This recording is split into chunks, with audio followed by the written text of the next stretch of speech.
দেখেন সাধারণ জনগণ, রিকশাওয়ালা, কৃষক, শ্রমিক, আম জনতা হয়তো টের পাচ্ছেন না ব্যাংকিং খাতের লুটপাটের ফলে আপনি কিভাবে ক্ষতিগ্রস্ত হচ্ছেন। ব্যাংকিং খাত থেকে যে হাজার হাজার কোটি টাকা লুটপাট করা হচ্ছে, প্রত্যেকটি লুটের সাথে সরকারি দলের এমপি মন্ত্রীরা জড়িত, সরকারের সুবিধাভোগী আমলা কামলারা জড়িত। আজকে ব্যাঙের ছাতার মতো ব্যাংকের অনুমোদন দিয়েছে। সমস্ত অনুমোদনগুলো দিয়েছিল রাজনৈতিক বিবেচনায়। অর্থনৈতিক বিশ্লেষক সহ সবাই বলেছিল এইভাবে একটা দেশের অর্থনীতি চলতে পারে না। ব্যাঙের ছাতার মতো আপনার ব্যাংকের অনুমোদন দেওয়া হচ্ছে। একই পরিবারের একাধিক ব্যক্তিকে পরিচালনা পর্ষদে থাকার সুযোগ করে দিয়েছে, আর তারা ব্যাংকগুলোকে লুটপাট করেছে। এখন এক একটা শিল্প গোষ্ঠীর কাছে 8 থেকে 10টা ব্যাংক, তারা নিজেদের প্রতিষ্ঠানের জন্য লোন নিচ্ছে। ধরেন 20,000 কোটি টাকার লোন নিচ্ছে, সেই লোনের যে কিস্তি হচ্ছে সেই কিস্তি দিচ্ছেন না, ওইটাকে আবার লোন করাই দিচ্ছেন। এইভাবে আজকে ব্যাংকগুলোকে ফাঁপা করে ফেলেছে। এই টাকা জনগণের টাকা, এই টাকা দেশের টাকা। আরো সবচেয়ে ভয়ঙ্কর বিষয় হচ্ছে এই চোরেরা এই যে ব্যাংক থেকে টাকা তুলে নিচ্ছে, টিন শেড দেখাইছে যে এগুলো গার্মেন্টস, খাল বিলের জমি দেখাইছে এগুলা মাছের প্রজেক্ট, ফিশারিজ, এগ্রিকালচার। এইভাবে দেখাইয়া হাজার হাজার কোটি টাকা লোন নিয়ে সমস্ত টাকা বাইরে পাচার করে দিয়েছে। টাকা দেশে নাই। আজকে বিচার ব্যবস্থার কি ভঙ্গুর অবস্থা সেটা আপনারা দেখেছেন। $1 বিলিয়ন এখন প্রায় 1100 কোটি টাকার মতো হবে। 1100 কোটি টাকা পাচার হয়ে গিয়েছে। সেই টাকার জন্য আপনার রিট করেছে হাইকোর্ট। সেই রিটের তদন্তের নির্দেশ দিয়েছিল, কিন্তু আমাদের অ্যাপিল ডিভিশন সেই তদন্ত পর্যন্ত আর যায় নাই। তারা বলছে যে এগুলো দেখার জন্য অনেক সংস্থা আছে, এগুলো আদালতের কাজ না, উচিত হবে না। তো তাহলে আদালতের কাজ কি বলেন? জনগণ, দেশের টাকা পাচার হয়ে যাচ্ছে, চুরি, সেইটার জন্য একজন ক্ষুব্ধ কোর্টে রিট করলো, কোর্ট একটা তদন্তের পর্যন্ত নির্দেশ দেয়নি। এইভাবে আজকে কোর্টকে তারা নিয়ন্ত্রণ করছে। আপনারা বলেছেন গণ অধিকার পরিষদের সাধারণ সম্পাদক, সভাপতি অমুকের নামে মামলা হয়েছে, গ্রেপ্তারি পরোয়ানা জারি হয়েছে। খাতাপুরি, আরে গ্রেপ্তারি পরোয়ানার মামলা এটা নতুন কি? রাজনীতি করছে, প্রত্যেকের নামেই শত শত মামলা রয়েছে, জেলে যাচ্ছে আসছে। কেউ কি শেখ হাসিনার কাছে নথি স্বীকার করেছে? শেখ হাসিনার কাছে নথি স্বীকার করে নাই, ভবিষ্যতেও করবে না। আজকে শেখ হাসিনা ভাবছে রাম রাজত্ব কায়েম করেছে, যেভাবে করবে। নির্বাচনের নামে জনগণের সঙ্গে প্রহসন করছে, প্রতারণা করছে। জাতীয় নির্বাচন জনগণের টাকা খরচ করে আওয়ামী লীগের নেতাদেরকে দিয়ে হাস্যরসের নাটক মঞ্চস্থ করেছেন নির্বাচনের নামে। জাতীয় নির্বাচন গেছে, এখন স্থানীয় নির্বাচন, আবার সেই নাটক করছেন। এখন বন্ধুগণ, আমরা অবলা জনগণ, অবুঝ জনগণ এই প্রতারকদের ফাঁদে বারবার পা দিচ্ছি। আমরা বুঝতেছি না, নৌকা তুলে দিয়েছে যে দলীয় প্রতীক থাকবে না। এই স্থানীয় নির্বাচনে যখন দলীয় প্রতীক দেয় তখন আমরা বলেছিলাম শেখ হাসিনা এবং আওয়ামী লীগ সংঘাত সহিংসতাকে সরিয়ে দিয়েছে এই অভিশপ্ত নৌকা দিয়ে। এই নৌকা বলছে নুহ নবীর নৌকা না, এই নৌকা দেশের মানুষের জন্য অভিশপ্ত নৌকা। এই নৌকাওয়ালারা যে কাজ করছে, ফিরাউন নমরুদকেও ছাড়িয়ে গেছে। তাই আজকে জনগণ এই নৌকা থেকে মুখ ফিরিয়ে নিয়েছে, যেই কারণে আজকে স্থানীয় নির্বাচনে নৌকা তুলে দিয়েছে। নৌকা তুলে দিলেও কিন্তু ওই নৌকার লুটেরারাই প্রার্থী হচ্ছে, ওই দুর্বৃত্তরাই প্রার্থী হচ্ছে। বিরোধী দল সমূহ আনুষ্ঠানিকভাবে এই ভাগ বাটোয়ারার নির্বাচন প্রতারণার নির্বাচন বর্জন করেছে। আপনারা জানেন প্রতারণা প্রহসনের নির্বাচন করে আবার এই স্থানীয় নির্বাচনেও তারা একই কাজ করছে। কাজে আপনাদেরকে বলবো, এই নির্বাচনে আপনারা কেউ অংশ নেবেন না, এই নির্বাচনে কেউ ভোট না, এই চোর ডাকাতদের ভাগ বাটোয়ারার নির্বাচনে গিয়ে আপনারা কেউ বৈধতা দিবেন না। জাতীয় নির্বাচনে যেমনি ভাবে আন্তর্জাতিক মহল দেখেছে এই নির্বাচন দেশের মানুষ প্রত্যাখ্যান করেছে, একইভাবে এই উপজেলা নির্বাচনে প্রত্যাখ্যানের মধ্য দিয়ে আপনারা দেখিয়ে দেবেন শেখ হাসিনা এবং আওয়ামী লীগকে এই দেশের জনগণ আর বিশ্বাস করে না। আজকে ব্যাংকিং খাতে লুটপাটের পাশাপাশি তার আগে বলছিল আপনার সড়কে মৃত্যুর মিছিল, ফাটাকেষ্ট মন্ত্রী হয়েছিলেন ওবায়দুল কাদের। শুরুর দিকে ক্যামেরা দৌড়াইতো, বাসে উঠতো, ইয়ারকি করে মাসুদকে বলে মাসুদ তুমি ভালো হয়ে যাও। আচ্ছা, আপনারা হাসি ঠাট্টা করে মজা পান, ভাইরাল হয়, বাস্তবতা একটু বিবেচনা করেন।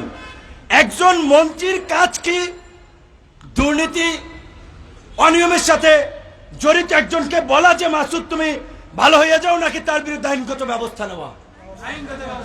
আইনগত ব্যবস্থা না নিয়ে তারা এই ভাড়ামি করছে, প্রশাসন করছে, তামাশা করছে। সড়ক পরিবহন মন্ত্রণালয়ের দায়িত্ব নিয়ে বসে আছেন, ফাটাকেষ্টগিরি করার জন্য কয়েকদিন মিডিয়ায় নিউজ হয়েছে, আর সড়কে মানুষের মৃত্যুর মিছিল চলছে। আমাদের ভাইরা বলেছে 2023 সালে 6,500 মানুষ সড়ক দুর্ঘটনায় মারা গিয়েছেন। গত এক মাসে 565 জন মানুষ এই সড়ক দুর্ঘটনায় নিহত হয়েছে। প্রতি বছর সড়কের অব্যবস্থাপনা, ফিটনেসবিহীন গাড়ি, প্রশিক্ষণ না থাকা ড্রাইভার, বেপরোয়া গতি, এর কারণে প্রাণ ঝরে যাচ্ছে। আফসোস, আমাদের তথাকথিত শিক্ষিত যুবক, তরুণ, শিক্ষিত মানুষ তারা রাজনীতি থেকে নাক ছিটকে আছেন। রাজনীতি আওয়ামী লীগ করুক, অমুক দল করুক, এইগুলো নিয়ে তারা ভাবে না। আর এই যে ফ্যাসিবাদের দাবিদারি করে বাণিজ্য করার জন্য, টেলিভিশনে প্রোগ্রাম পাওয়ার জন্য, প্রধানমন্ত্রীর ত্রাণ তহবিলে সহযোগিতা পাওয়ার জন্য এই দাবিদারদের পিছনে দালালি করছে, গোলামি করছে। একজন সঙ্গীত শিল্পী মারা গিয়েছে, একজন বলেছে, তাই না? সেই সঙ্গীত শিল্পী আল্লাহ থেকে বেহেশত নসিব করুক। আমি আজকের এই তরুণদেরকে বলতে চাই, এই সঙ্গীত শিল্পী মারা গেছে রোড অ্যাক্সিডেন্টে। আজকে যদি এই দেশের সড়ক ব্যবস্থা ভালো থাকতো, সড়ক পরিবহনে একজন দায়িত্বশীল মন্ত্রী থাকতো, একজন আরো যে এক পরিবারের 3 জন, 4 জন, 14 জন, 16 জন, 15 জন যে মারা যাচ্ছে, এইগুলো তো এইভাবে ভাইরাল হচ্ছে না, আলোচনা হচ্ছে না, কারণ তারা সেলিব্রিটি না, শিল্পী না, কবি না। তো এই যে মানুষ মারা যাচ্ছে, আজকে যদি ব্যবস্থাপনা সঠিক থাকতো মানুষ তো মরতো না। আপনারা রাজনীতি করবেন না, আপনাদের শাস্তি এইটা। আপনারা পানিতে ডুইবা মরবেন, আগুনে পুইরা মরবেন, পুইরা মরবেন। এইটা হচ্ছে রাজনীতি না, ফ্যাসিবাদের বিরুদ্ধে প্রতিবাদ না করার শাস্তি। আমরা বলবো তরুণদেরকে, গণ অধিকার পরিষদ করার দরকার নাই, বিপিনুরদের পিছনে হাঁটার দরকার নাই, কিন্তু দেশকে বাঁচানোর জন্য ওল্ড জেনারেশন করাপ্টেড এবং বিপরীতে তরুণদেরকে নতুন রাজনীতির উদ্ভব এবং উন্মেষ ঘটাতে হবে। পুরানো বুইরা অ্যানালগ রাজনীতিবিদদের দিয়ে এই দেশের পরিবর্তন হবে না। সত্যি কথা, কেউ মনে কষ্ট নেবেন না। ওরা কোন নিজেদের প্রতিশোধ নেওয়ার জন্য সারা বাংলাদেশকে প্রতিহিংসার আগুনে জ্বালিয়ে দিয়েছেন। পারিবারিক রাজনৈতিক বিভক্তিকে সামাজিক রাষ্ট্রীয়ভাবে ছড়িয়ে দিয়েছেন, এমনকি দেশের স্বাধীনতা সার্বভৌমত্বকেও ঝুঁকির মধ্যে ফেলেছেন। আজকে চলমান নৈরাজ্যের কথা বলা হচ্ছে। পার্বত্য চট্টগ্রামে কুকি চীন, আমি চ্যালেঞ্জ করে বলবো আমাদের রাষ্ট্রীয় গোয়েন্দা সংস্থা এই কুকি চীনকে প্যাট্রোনাইজ করেছে, পৃষ্ঠপোষকতা করেছে, অস্ত্র দিয়েছে, মাল পানি দিয়ে তারা তাদের কাজে ব্যবহার করেছে। এখন দুধ কলা দিয়ে পোষা সাপ এখন ঠোকর মেরেছে। বলেছে না তারা শান্তি চুক্তি, শান্তি আলোচনা চালাবে তাদের সাথে। আরে কিসের কি এই কুকি চীনের সাথে আবার কিসের শান্তি আলোচনা? কে তারা? এই চারুকলা থেকে পড়লো ঢাকা বিশ্ববিদ্যালয়ে নাথান বোম। এই ছেলে যদি মাদ্রাসা থেকে পড়তো, টকশো টেলিভিশন ফাইটে যেত, লেখালেখিতে মানে কি বলবেন, কি হয়ে যেত চিন্তা করে যদি মাদ্রাসা থেকে পড়তো। এই নাথান বোম ঢাকা বিশ্ববিদ্যালয় থেকে ছাত্র রাজনীতিও করেছেন। কারা নাথান বোমদেরকে সাপোর্ট করেছে ছাত্র রাজনীতিতে থাকা অবস্থায়? কারা তাদের রাজনীতিকে জাতীয়ভাবে আন্তর্জাতিকভাবে প্রতিষ্ঠিত করছে? সেই ইনভেস্টিগেশন করতে হবে। শেখ হাসিনার ওবায়দুল কাদেরের মুরদ নাই, কারণ তারা মাথা ভারতের কাছে বিক্রি করে রাজনীতি করছে। শেখ হাসিনা ওবায়দুল কাদের নাথান বোমদেরকে জিজ্ঞাসাবাদ করতে পারবে না। শেখ হাসিনা ওবায়দুল কাদেররা জবাব দিতে পারবে না ঈদের মধ্যে কেন ইসরায়েলি বিমান বাংলাদেশে আসলো। ভাবতে পারেন? আপনাদের ভাবনায় নাই, বুঝতেছেন না। ইসরায়েলের সাথে আমাদের কোনো কূটনৈতিক সম্পর্ক নাই। সেই ইসরায়েলি দুইটা বিমান কিভাবে বাংলাদেশে আসলো? কারা ইসরায়েলি বিমান আনলো? কারা তাদেরকে অনুমতি দিয়েছে? 3-4 বছর আগে থেকে বলছিলাম, মনে আছে? ফেসবুক ইউটিউবে যান, বক্তব্য পাবেন। আওয়ামী লীগ যদি চতুর্থবারের মতো ক্ষমতায় আসে, ইসরায়েলকে তারা কনসুলেট খুলতে বাংলাদেশে অনুমতি দিবে। একটা বিষয় তো আপনারা লক্ষ্য করেছেন যে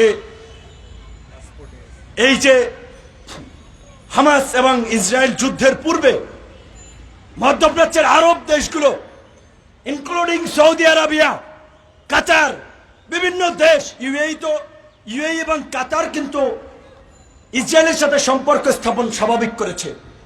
সৌদি আরবিয়াও সম্পর্ক স্থাপন করার জন্য সব ধরনের অ্যারেঞ্জমেন্ট চলছিল মার্কিন যুক্তরাষ্ট্রের মধ্যস্থতায়।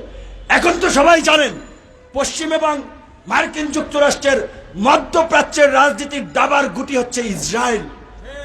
ইসরায়েলকে দিয়ে তারা মধ্যপ্রাচ্যে মাতব্বরি করবে, এক এক দেশে বোমা মারবে, অশান্তি জ্বালাইবে, তারপরে মানবাধিকার, শান্তি এই সমস্ত আলোচনা দিয়ে ভংচং করে মোরলগিরি, বিশ্ব মোরলগিরি তারা করে। তো সেইখানে মার্কিন যুক্তরাষ্ট্রের সমর্থন তাতে ছিল। সেইখানে হামাস ইসরায়েল এই যে গত বছরের 7ই অক্টোবর অপারেশন ফ্লাড আল আকসা যদি অপারেশন না হতো, তাহলে এই সম্পর্ক এতদিন স্বাভাবিক হয়ে যেত। এই যুদ্ধ এটা আল্লাহর পক্ষ থেকে একটা রহমত। এই যুদ্ধের ফলে আরবরা আবার মুসলিম ভ্রাতৃত্বের জায়গা থেকে কাছাকাছি আসতেছে, ঐক্যবদ্ধ হচ্ছে। তো ওই প্রসেস যদি চলতো, তাহলে এতদিন হয়তো বাংলাদেশে এই ভারতের মদতপুষ্ট মোদির গোলাম হাসিনা ওবায়দুল কাদেররা এই দেশে ইসরায়েলি কনসুলেট খোলার ব্যবস্থা গ্রহণ করত।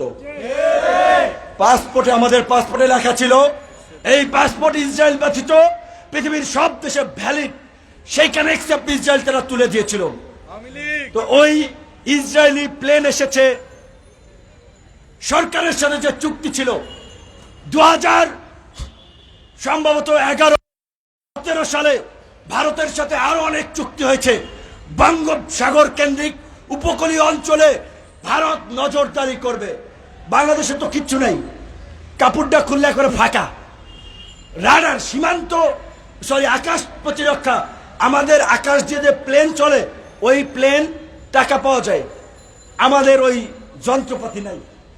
এমন একটা দেশ, চিন্তা করেন, ওই মাল নিয়ে যাচ্ছে ভারত, বাংলাদেশের আকাশে বিমান চলে, টাকা পয়সা নিচ্ছে। শেখ হাসিনা এবং ওবায়দুল কাদেরদের প্রভু ভারত, তারা সেই সক্ষমতা অর্জন করতে পারে নাই। এই ইসরায়েলি প্লেন এসেছিল গোয়েন্দা নজরদারির ডিভাইস নিয়ে, গোয়েন্দা সরঞ্জাম নিয়ে যেন বিরোধী দলের নেতা কর্মীদের মোবাইলে আড়ি পাততে পারে, বিভিন্ন এলাকায় কি হচ্ছে তারা নজরদারি করতে পারে। তাদের সাথে যন্ত্রপাতির সাথে লোকজন এসেছে, তারা বাংলাদেশের গোয়েন্দা সংস্থাকে ট্রেনিং দিয়ে গেছে এবং চুক্তির কথা স্মরণ করাই দিয়ে গেছে যে কনসুলেট খোলার অগ্রগতি কি, ওইটা কিন্তু দিতে হইবে। ইসরায়েলের দালালেরা হুঁশিয়ার সাবধান, হুঁশিয়ার সাবধান, ইসরায়েলের দালালেরা ইসরায়েলের দালালেরা হুঁশিয়ার সাবধান। এখন এই যে বাংলাদেশের জনগণ, এই যে শেখ হাসিনা ওবায়দুল কাদেরের প্রভু গর্জে উঠেছে ভারতীয় পণ্য বয়কটের আন্দোলনকে পাড়া মহল্লায় গ্রামগঞ্জে প্রত্যন্ত অঞ্চলে ছড়িয়ে দিয়েছে।